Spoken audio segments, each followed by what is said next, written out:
আরেকটি বিষয় না বলে পাচ্ছি না, দেখলাম বিএনপির এক নেতা চাদর খুলে আগুন দিতে ভারতীয় পণ্য ব্যবহার করবে না। এরপর আবার দেখা গেলো কিছু চাদর কিনে এনে পরানো হলো। আচ্ছা, শীতকাল তো চলে গেছে, এখন চাদর পরে বেশি আর কি আসে যায়। কিন্তু আমার প্রশ্ন, যে নেতারা এখন বলছেন ভারতীয় পণ্য বর্জন করেন, তাদের বউদের কয়খানা ভারতীয় শাড়ি আছে? তাহলে বউদের কাছ থেকে সেই শাড়িগুলি এনে কেন পুড়িয়ে দিচ্ছে না? আপনারা সবাই একটু এই কথাটা বিএনপি নেতাদের জিজ্ঞাসা করেন যে বউরা যে ভারতীয় শাড়িগুলি, এই যে ঈদের সময় তো আমি জানি বিএনপি যখন ক্ষমতায় ছিল তখন বহু মন্ত্রীরা যেত, মন্ত্রীর বউরা যেত শাড়ি কিনে এনে এখানে ওখানে ব্যস্ত। আমার পরিচিত কয়েকজন আমি দেখেছি, নিজেও দেখেছি। আমি একবার প্লেনে যাই, দেখি সাথে 5 জন একসাথে। আমি কি ব্যাপার, 5 মন্ত্রী বউ একই সাথে?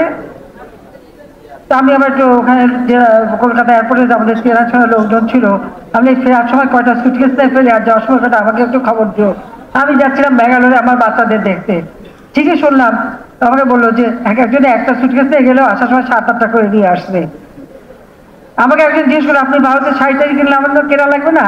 এরা যে নিয়ে যাচ্ছে ওখান থেকে পাওয়া যাবে কিছু, কাজে কেনা লাগবে না। এই হলো তাদের অবস্থা। তা আমি এখন বলবো আমাদের এই বিএনপি নেতাদের, যারা যারা ভারতীয় পণ্য বর্জন করবেন, সবাই বাড়িতে যেয়ে তার বউরা যেন কোনো মতে কোনো ভারতীয় শাড়ি না পরে, তাদের আলমারিতে যে কটা শাড়ি আছে সব এনে যেদিন ওই অফিসের সামনে পরাবেন, সেই দিন বিশ্বাস করব যে আপনারা সত্যিকার ভারতীয় পণ্য বর্জন করলেন।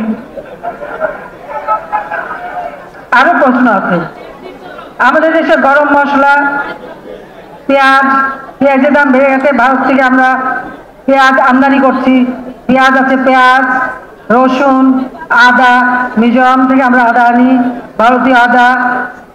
এই যে মশলাপাতি, আদা যা কিছু আসছে,